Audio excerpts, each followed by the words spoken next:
And welcome back to more The Legend of Zelda Link's Awakening.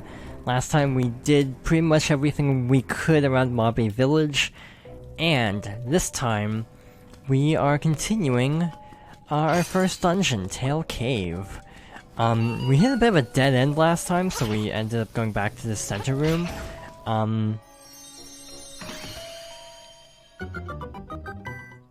Another hidden treasure chest here containing a red rupee. Not super helpful, but oh well. You got 20 rupees, Troy. And another small key. I feel like some of the item descriptions, like rupees, are very odd in this game, like just saying joy in all caps, and I think it's because this was a Game Boy game, text limits. So we have our first Stalfos, like in Link to the Past. They're very jumpy. Just kind of have to wait till they land. Or we can just kind of do that. That's another option. And we have a neat little enemy here. I am not sure what the heck these enemies would be called. But the trick to defeating them is to get them to match. The symbols are color-coded. Obviously that was cool back on the Game Boy Color version. It's like, obviously you had to go by symbols on the original, but on Game Boy Color, you didn't. You found a stone beak, now to find an owl statue to fit it into. So if I'm not mistaken, this was also added into the Game Boy Color version. Turn aside the spined ones with a shield. So we could have done that other room, oops. Again, see, I just don't think about the shield at all.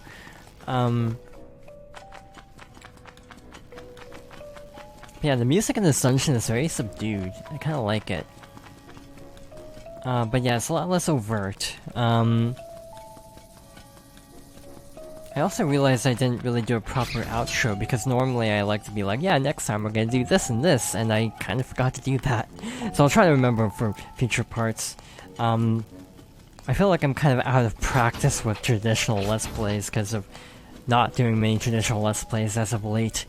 But yeah, the owl statues give you hints. If there's a door that you can't open, move a square block. We already opened this, but still. Now that we know the trick to defeating the Spinies... Note, I don't know if they're actually called Spinies, but I call them Spinies because they look like Spinies, except they're not red-shelled. Down here we have Goombas of all things. Again, they have a lot of Nintendo references in this game. And yeah, the game was originally known for having tons of little side-scrolling sections. I know the original Zelda had that too, and Adventure of Link is basically a lot of side-scrolling. You got the Rock's Feather. It feels like your body is a lot lighter. This is a personal thing. I always map it to X. That feels like a mistake.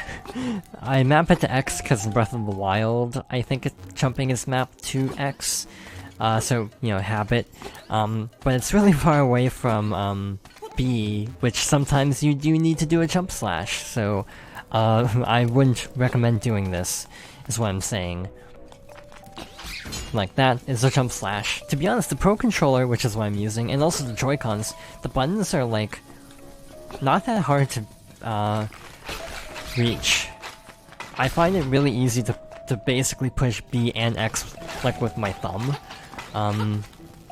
Same with the Joy-Cons especially. So we have our first mini-boss. So this guy rolls the little bar across. That's all they do. Not exactly the most frightening enemy. This game isn't that great on the boss department, I'm gonna be totally blunt. It's pretty easy. We didn't take much damage, so we are going to use a new item. You caught a fairy in a bottle. Set it free anytime you want to get healed. If I'm not mistaken, fairies don't auto-activate anymore, and that's because of a specific item we'll be encountering a little bit later. We're almost done with this dungeon, actually. We don't have much to go, if I'm not mistaken. I'm actually gonna do this later. The blue warp is a shortcut in case you, like, die and get sent back. You can easily go back to the midway point. That's effectively like a midway point. But yeah, there's a bunch of stuff over here I kind of want to explore first. As far as 2D Zeldas go, I do really like the dungeon designs in this game. You know, not necessarily my favorites per se, but they're pretty solid dungeons for the most part. Very complicated, and impressive when you think about their roots on the Game Boy. You got the Nightmare Key. Now you can open the door to the Nightmare's lair. So again, the Nightmare is our boss, so now that's the boss key, effectively. Again, every game calls it something different. The big key, the boss key, the nightmare key. It can be really, confusing. I will probably say boss key at least a couple times in this playthrough, just out of habit. So with that being done, we can, safely make our way to the end. So these little spiky guys are, set to attack when you approach them. Also, this room is kind of useless, I guess. Also, there's a whole other hidden room. There's a couple things we totally glossed over, actually, so I think I'm actually gonna backtrack. There's one thing we can't get yet because we don't have bombs. There's another thing we can get, though. So we're gonna get that while we're here. We're gonna actually show off this warp.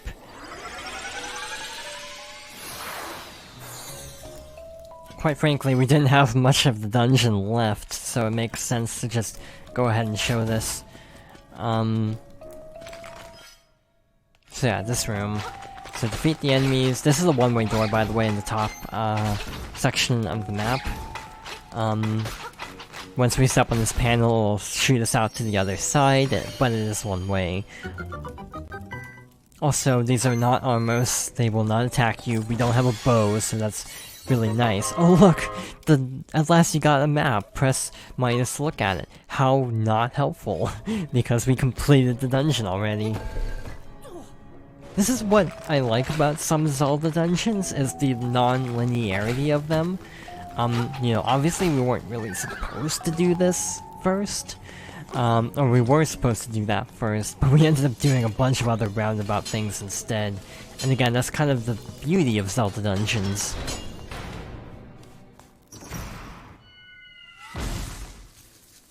Buzz, buzz, outsider.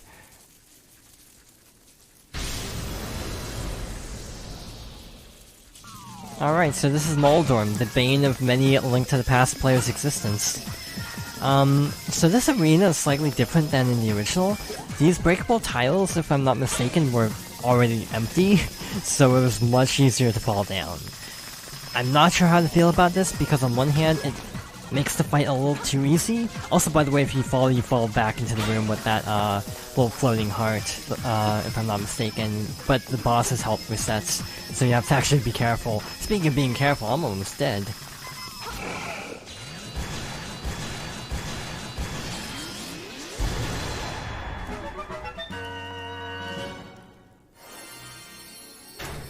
Reminder, if you die, you lose out on something special at the end of the game. You got a heart container. Your maximum number of hearts increased, and your health has been refilled too. For the sake of example, this doesn't damage you, but it does send you back. And if you're in the middle of a fight, you have to redo the fight, basically. Moldorm is less of a pain than in A Link to the Past, by default. And yeah, the addition of breakable tiles instead of just having empty space all around does make it a little bit easier, and I can't decide if that's a good thing or not. It definitely is nice not falling down constantly, but again, the fight's already a lot easier anyway.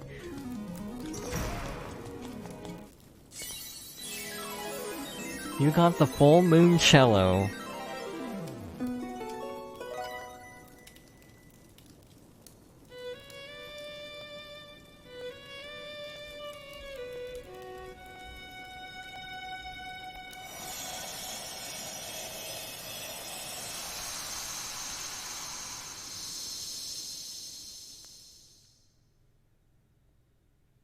Swamp.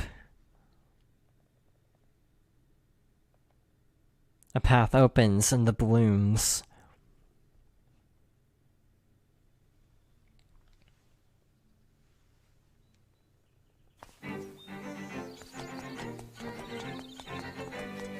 Alright.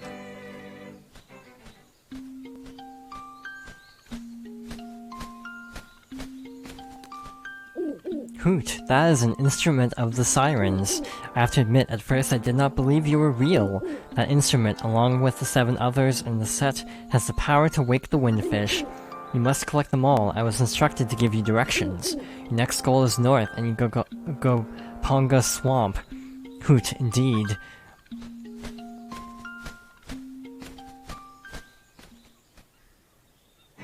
As I was saying, alright, we completed our first dungeon. Also, I'm not sure how to feel about the owl backseating.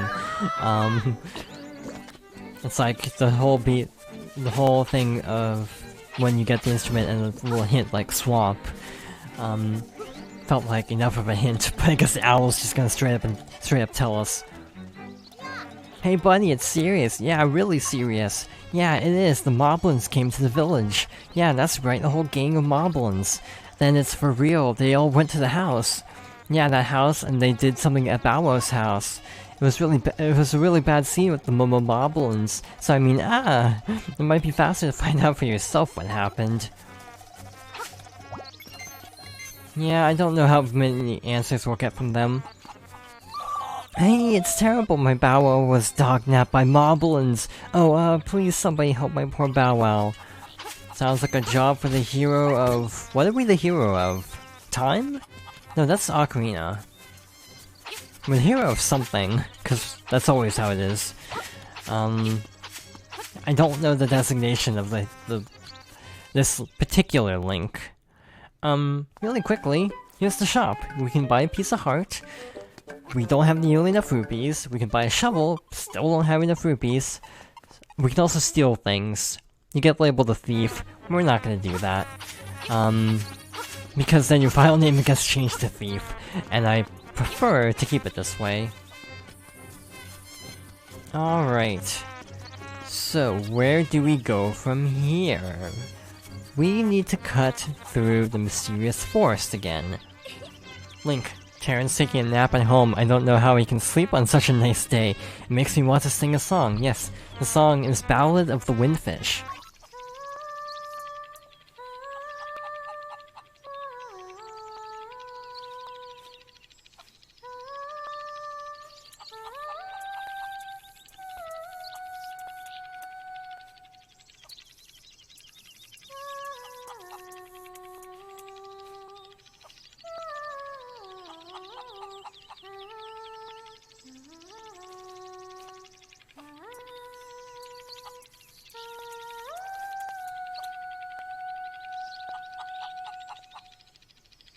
And with that little break, it's time to go, rescue a dog. So yeah, we need to cut through the mysterious forest. One cool thing is, subtle ways of telling the player what to do. For example, if you remember when we passed by the, when we went through the forest, to get the powder, the magic powder, there was a heart piece sitting between a bunch of gaps. And I really like that game design because this is basically telling you, hey, there's something cool hidden now that you have the Rock's Feather. Which is neat, but it's also kind of pointing us in a direction. So it's like seeing this heart container or heart piece early on tells you where to generally go later. You got a piece of heart. Speaking of which, press plus to open the subscreen, etc, etc. So up here we have the swamp that was alluded to, and something else very special, a little mini dungeon. The windfish in name only, for it is neither. Well, that's not ominous at all. So when we go in here...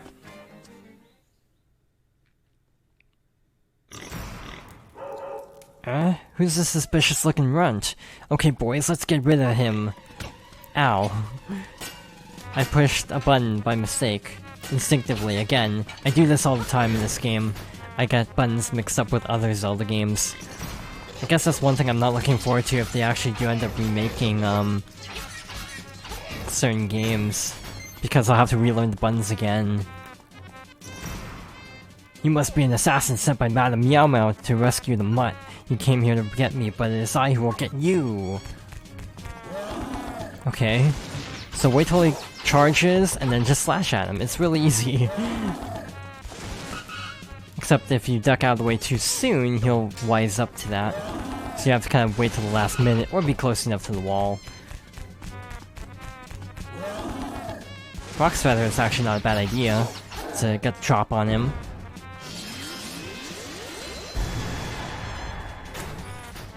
We have a fairy that we can't store in a bottle, so we might as well just pick it up. And over here we have... You saved Bow Wow. What a fearsome beast. Alright, we saved the pupper. But there's a bit of a special thing we can do before we actually head over to the swamp. We actually can get another piece of heart really quickly before we proceed.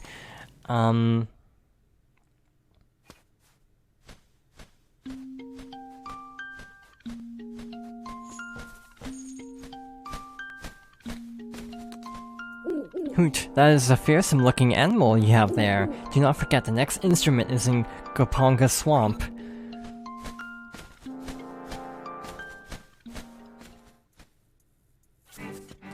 Well, there's a familiar face if you played other Zelda games, but we're just gonna ignore them for now.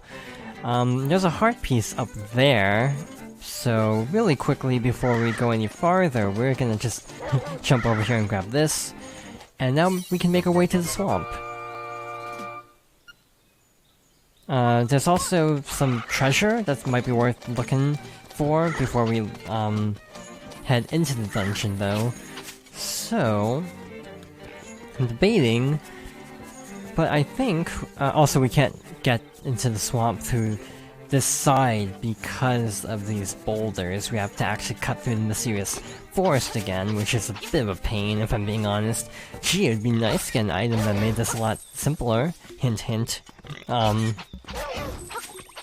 It is kind of gratifying having Bow Wow just tearing through all the other enemies, to be honest. I wanna say it's up here. Yep. Jump across. This house is important later. We can't do anything here now, but we do need to remember this house. There's another Orira station for later, and welcome to Goponga Swamp. Danger, keep out except Bow Wow. Well, good thing we have Bow Wow, huh? So next time we're gonna enter the swamp and see what awaits us in our next dungeon. So thank you for watching, and I hope you'll join me next time for more The Legend of Zelda: Link's Awakening.